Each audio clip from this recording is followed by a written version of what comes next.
Ancient Greek philosophers Plato and Aristotle are famous for their depth and insight on everything from the human soul to what is truth, even relationships, and so much more. But Plato and Aristotle also wrote on the nature of music and how it affects society, and that's what we're going to talk about today.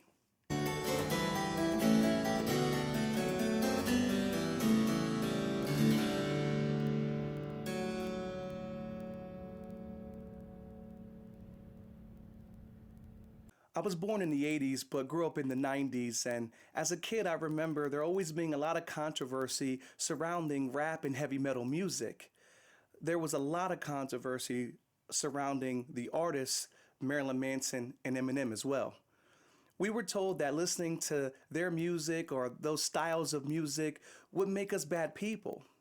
Now, that idea is not unique to 90s kids. Kids growing up in the 50s heard the same thing about rock and roll music, and that list goes on and on.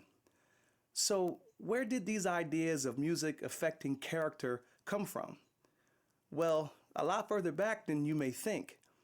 As I mentioned earlier, famous philosophers Plato and Aristotle both had opinions about the role of music in society. Now, one of the most well-known philosophies on music was Aristotle's theory of imitation. Now, basically, Aristotle wrote that music imitates various feelings and emotions, and that can affect the listener.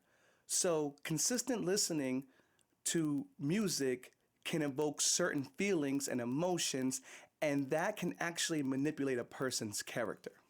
Both Plato and Aristotle believed that public education should discipline the body and the mind, so the right kind of physical activity for the body and the right kind of music for the mind could ultimately create the right kind of person.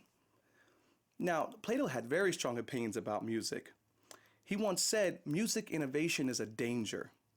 It was also believed that Plato disliked music that he felt was too complex. Plato also said, "Let me make the songs of a nation, and I care not who makes its laws." Now, that seems to imply that the best way to control a people is to control their music. So it seems this idea that music and art can negatively affect society has been around since the beginnings of music and art. I guess that also means that Raging Against the Man has started a lot earlier than we thought as well. What do you think? Thank you for watching this video. If you're interested in learning more about the topics that we covered today, you should check out my course available on Udemy, The Ultimate History of Western Music, and the link is in the description. Thank you.